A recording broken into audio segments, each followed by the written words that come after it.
ఈరోజు మురళీ డేటు 6 ఫిబ్రవరి 2024.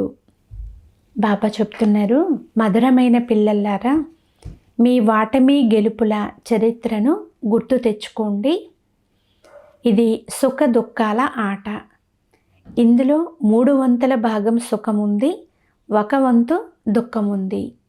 2 సమానముగా అయితే లేవు. ఈరోజు మురళిలోని ప్రశ్న, ఈ బేహద్దు నాటకం చాలా అద్భుతమైనది ఎలా?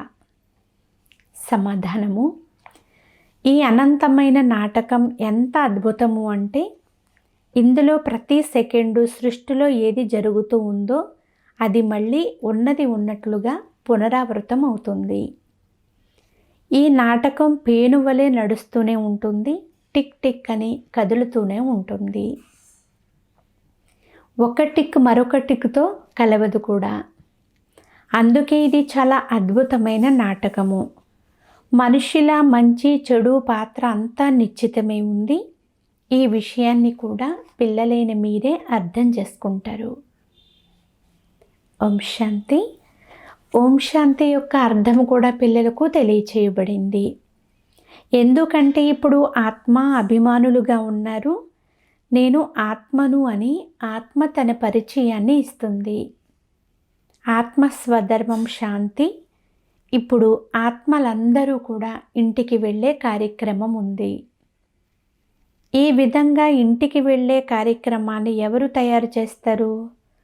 తప్పకుండా తండ్రియే కదా తెలియచేస్తారు. ఓ ఆత్మల్లారా, ఇప్పుడు పురాతన ప్రపంచం సమాప్తం అవ్వనున్నది. పాత్రధారులందరూ వచ్చేసారు. ఇక కొద్దిమంది ఆత్మలు మాత్రమే పైన మిగిలి ఉన్నాయి. ఇప్పుడు అందరూ తిరిగి వెళ్ళాలి. మళ్ళీ పాత్రను పునరావృతం చేయాలి. పిల్లలైన మీరు వాస్తవానికి ఆది సనాతన దేవీ దేవత ధర్మానికి చెందినవారు. మొట్టమొదట సత్యయుగంలోకి వచ్చారు. తరువాత పునర్జన్మలు తీసుకుంటూ ఇప్పుడు పరాయి రాజ్యంలోకి వచ్చి చేరుకున్నారు. ఇది కేవలం ఆత్మలైన మీకు మాత్రమే తెలుసు, ఇంకెవ్వరికీ తెలియదు. మీరు ఒకే తండ్రి పిల్లలు. అత్యంత మధురమైన పిల్లలకు తండ్రి చెప్తున్నారు, పిల్లలు మీరిప్పుడు పరాయి రాజ్యములోకి వచ్చి పడ్డారు. మీ రాజ్య భాగ్యమును పోగొట్టుకుని కూర్చున్నారు. సత్యయుగంలో దేవీ దేవత ధర్మం ఉండేది. అది గడిచి 5000 సంవత్సరాలు అయింది.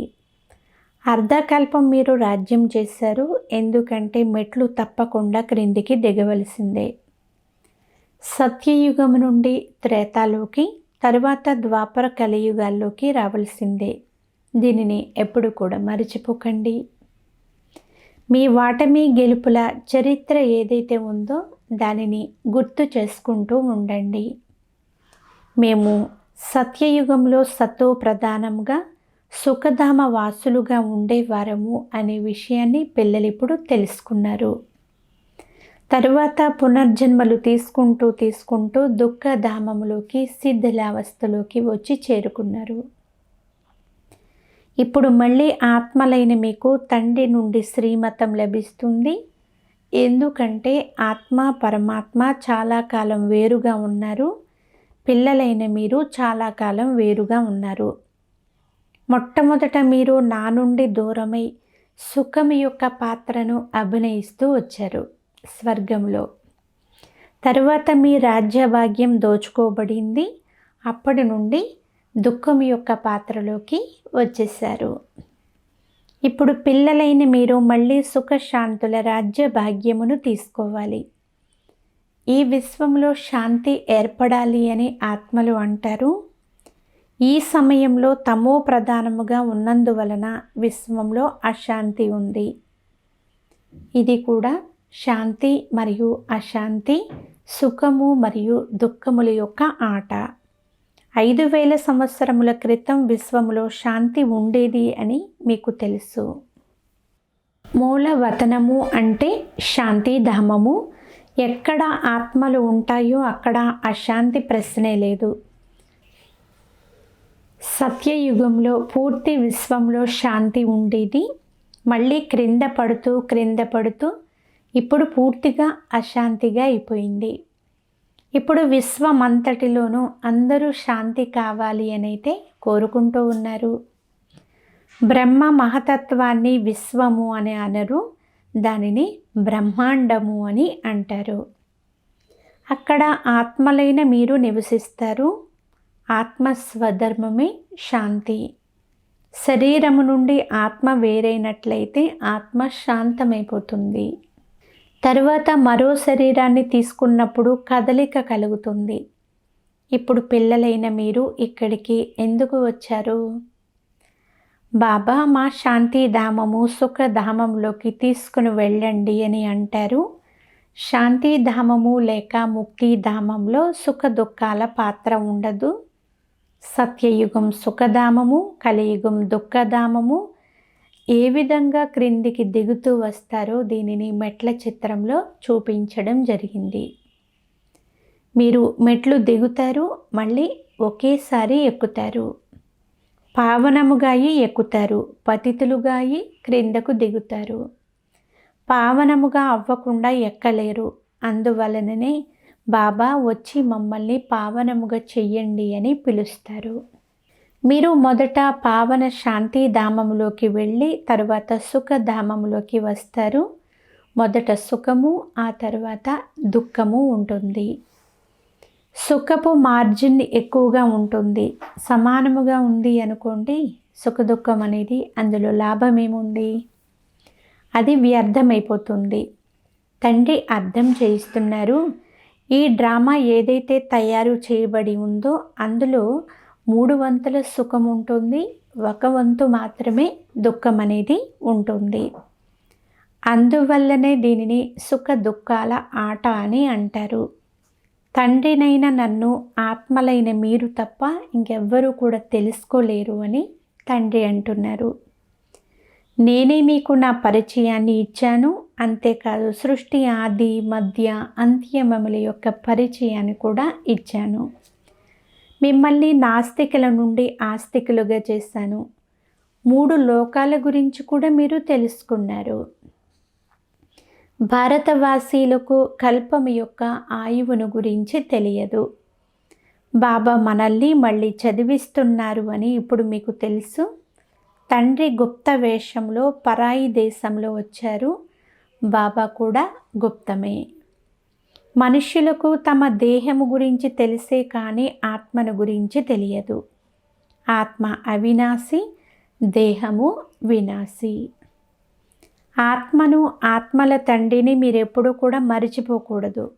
మనము అనంతమైన తండ్రి నుండి వారసత్వాన్ని తీసుకుంటూ ఉన్నాము. పవిత్రముగా అయినప్పుడే ఆస్తి లభిస్తుంది. ఈ రావణ రాజ్యంలో అయితే మీరు చాలా పతితులుగా అయిపోయారు. కనుకనే తండ్రిని పిలుస్తారు. 2 తండ్రులు ఉన్నారు. పరంపిత పరమాత్మ ఆత్మలందరికీ ఒకే తండ్రి, కానీ సోదరులందరూ తండ్రులు మాత్రం కాదు. భారతదేశంలో ఎప్పుడెప్పుడు ధర్మగ్లాని జరుగుతుందో అప్పుడు సర్వధర్మాల పారలౌకిక తండ్రిని మర్చిపోతారు. అప్పుడే తండ్రి వస్తారు. ఇది కూడా ఆట. ఏదైతే జరుగుతుందో అది పునరావృతం అవుతూ ఉంటుంది. ఆత్మలైన మీరు ఎన్నోసార్లు పాత్రను అభినయించేందుకు వస్తారు, మళ్ళీ వెళ్తారు. ఈ నాటకం అనాదిగా పేనులాగా నడుస్తూనే ఉంటుంది. ఎప్పుడూ సమాప్తం అవ్వదు. టిక్ టిక్ అని కదులుతూనే ఉంటుంది, కానీ ఒక టిక్ మరొక టిక్తో కలవనే కలవదు అని బాబా అంటున్నారు. ఇది ఎలాంటి అద్భుతమైన నాటకము! సెకండ్ ఏది సృష్టిలో జరుగుతూ ఉందో అది మళ్ళీ పునరావృతమవుతూ ఉంటుంది. ప్రతి ధర్మంలో ముఖ్య పాత్రధారి ఎవరుంటారో వారు ఆ ధర్మం గురించి చెప్తారు. వారంతా తమ తమ ధర్మ స్థాపన చేస్తారే కానీ రాజధానిని మాత్రం స్థాపన చెయ్యలేరు. ఒక్క పరంపిత పరమాత్మయే ధర్మమును మరియు రాజ్యమును కూడా స్థాపన చేస్తారు. అనగా రాజ్య వంశమును స్థాపన చేస్తారు. మిగిలిన వారు ధర్మ స్థాపన చేస్తారు. వారి వెనుక అందరూ రావాల్సిందే. అందరినీ ఎవరు తీసుకుని వెళ్తారు? తండ్రియే కదా. కొందరేమో చాలా తక్కువ పాత్రను అభినయిస్తారు, తర్వాత వారి పాత్ర సమాప్తమైపోతుంది. అది ఎలా ఉంటుంది అంటే, క్రిమి కీటకాలు వెలువడతాయి, మళ్ళీ మరణిస్తాయి కదా. వాటి గురించి నాటకంలో లేనట్లుగానే ఉంటుంది. గమనము ఎటువైపు వెళ్తుంది? ఒకటేమో క్రియేటర్ వైపు వెళ్తుంది. వారిని ఓ గాడ్ ఫాదర్, ఓ పరంపిత, పరమాత్మ అని అందరూ పిలుస్తారు. వారు ఆత్మలందరి తండ్రి. మొదట ఆది సనాతన దేవీ దేవత ధర్మం ఉండేది. ఇది ఎంత పెద్ద అనంతమైన వృక్షము! ఎన్ని మతమంతరాలు, ఎన్నో వెరైటీ వస్తువులు వెలువడ్డాయి. లెక్కించడం చాలా కష్టము. పునాది లేనే లేదు, మిగిలినవన్నీ ఉన్నాయి. తండ్రి చెప్తున్నారు, అత్యంత మధురమైన పిల్లలు, ఎప్పుడైతే అనేక ధర్మాలు ఉండి ఒక్క ధర్మం ఉండదో, అంటే దేవీ దేవత ధర్మం ఉండదో, అప్పుడే నేను వస్తాను అని బాబా అంటున్నారు. పునాది ప్రాయలోపమైపోయింది, కేవలం చిత్రాలు మాత్రం నిలిచి ఉన్నాయి. ఆది సనాతనముగా ఉండేది ఒకే ధర్మము, మిగిలినవన్నీ తరువాత వస్తాయి. స్వర్గంలో రాకుండా త్రేతాలో వచ్చేవారు కూడా చాలామంది ఉంటారు. మేము స్వర్గంలోకి అనగా నూతన ప్రపంచంలో రావాలి అని ఇప్పుడు మీరు పురుషార్థం చేస్తారు. తండ్రి చెప్తున్నారు, మీరు నన్ను స్మృతి చేసి పావనముగా అయి దైవీ గుణాలు ధారణ చేసినప్పుడు మాత్రమే స్వర్గంలోకి వస్తారు. మిగిలిన వృక్షపు కొమ్మరెమ్మలైతే అనేకమున్నాయి. ఆది సనాతన దేవీ దేవతలమైన మనమంతా స్వర్గంలో ఉండేవారము అని పిల్లలకు వృక్షం గురించి కూడా తెలిసిపోయింది.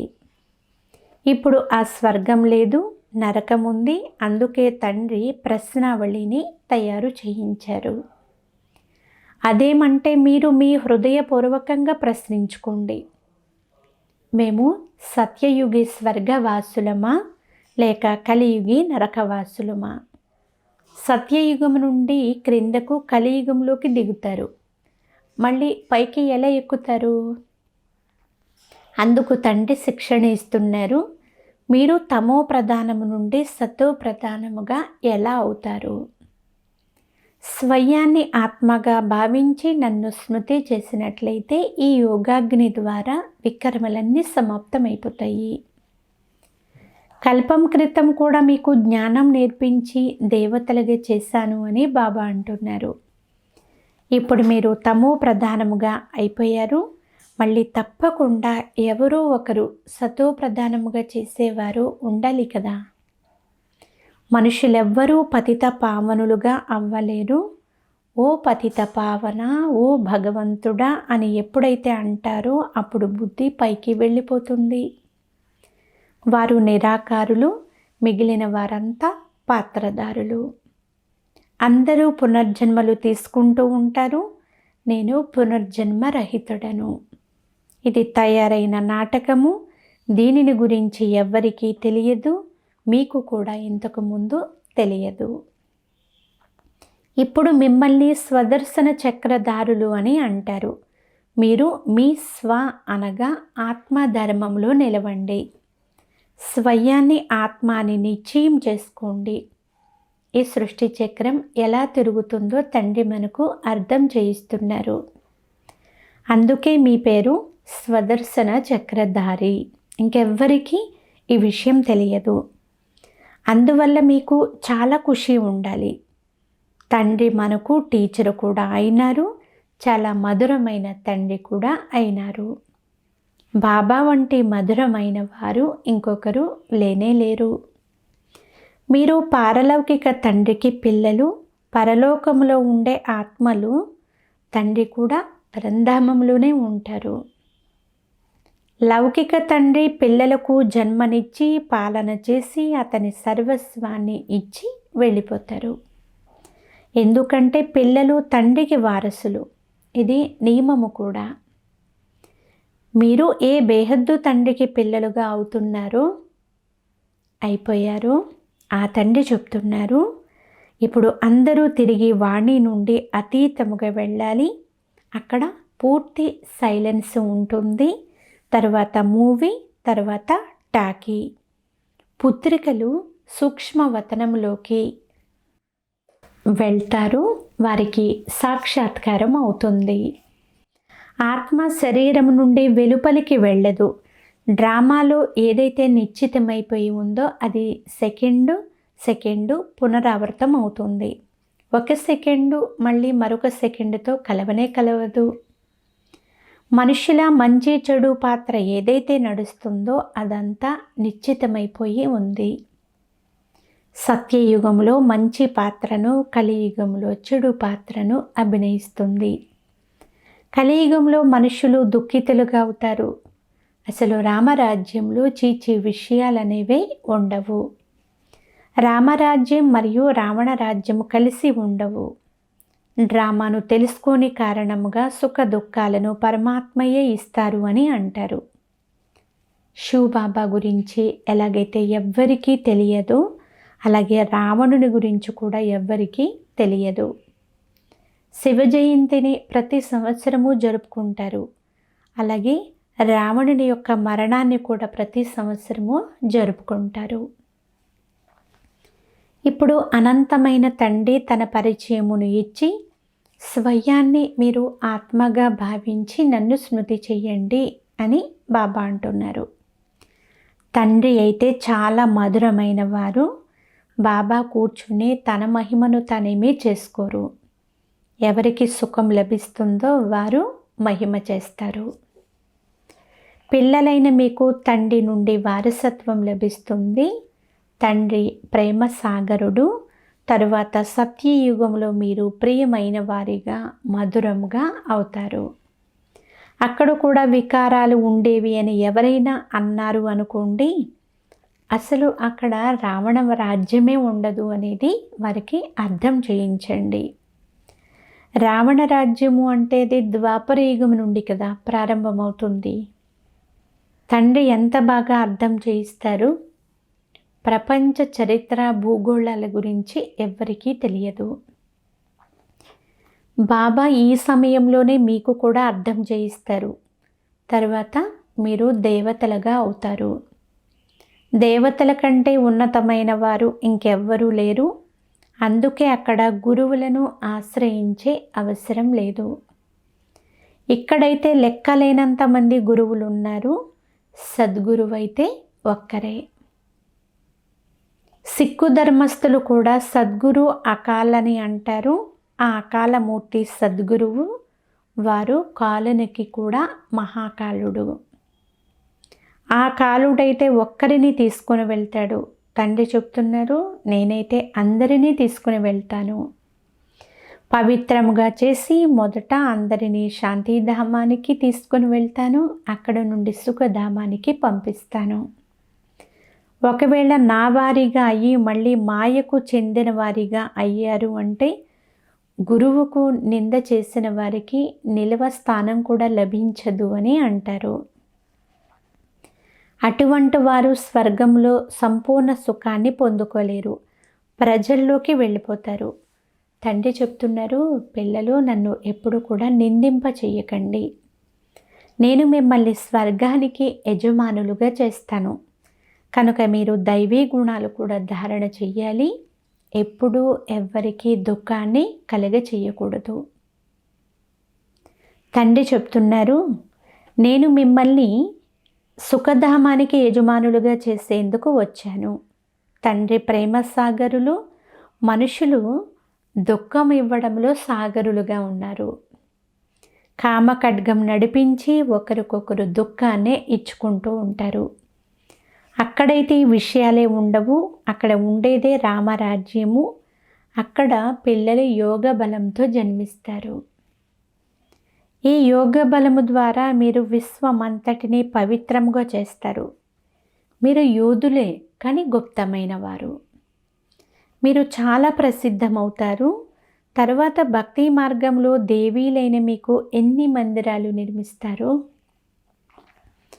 అమృత కలశాన్ని మాతల శిరస్సుపై ఉంచారు అని చెప్తారు. గోమాత అని అంటారు కదా. ఇది జ్ఞానము, నీటి విషయమే లేదు. మీరు శివశక్తి సేన, వారు మిమ్మల్ని కాపీ చేసి గురువులై కూర్చున్నారు. ఇప్పుడు మీరు సత్యమైన నావలో కూర్చుని ఉన్నారు. నా నావను తీరానికి చేర్చమని పాడతారు. ఇప్పుడు ఆ తీరానికి తీసుకుని వెళ్ళేందుకు నావికుడు లభించారు. వారు వేశ్యాలయం నుండి శివాలయానికి తీసుకుని వెళ్తారు. వారిని తోటమాలి అని కూడా అంటారు. ఎందుకంటే ముళ్ళ అడవిని పుష్పాల తోటలాగా తయారు చేస్తారు. అక్కడ సుఖమే సుఖం ఉంటుంది, ఇక్కడ దుఃఖం ఉంటుంది. బాబా ఏ కరపత్రాలు ముద్రించమని చెప్పారో అందులో హృదయపూర్వకంగా మేము స్వర్గవాసులమా లేక నరకవాసులమా అని ప్రశ్నించుకోమని వ్రాయండి. ఇలా చాలా ప్రశ్నలు కూడా అడగవచ్చు. భ్రష్టాచారం ఉంది అని అందరూ అంటారు. అంటే తప్పనిసరిగా ఏదో ఒక సమయంలో శ్రేష్టాచారత్వం అనేది ఉండేది కదా. అప్పుడు దేవతలు ఉండేవారు, కానీ ఇప్పుడు లేరు. దేవతా ధర్మం ప్రాయలోపమైనప్పుడు భగవంతుడు ఒకే ధర్మాన్ని స్థాపన చేయడానికి రావలసి ఉంటుంది. అనగా మీరు మీ కొరకు శ్రీమతం అనుసారంగా స్వర్గ స్థాపన చేస్తున్నారు అని బాబా అంటున్నారు. అచ్చా, మధురాతి మధురమైన అపురూపమైన పిల్లలకు మాతాపిత బాప్దాదాల ప్రియ స్మృతులు మరియు గుడ్ మార్నింగ్. ఆత్మిక పిల్లలకు ఆత్మిక తండ్రి నమస్తే.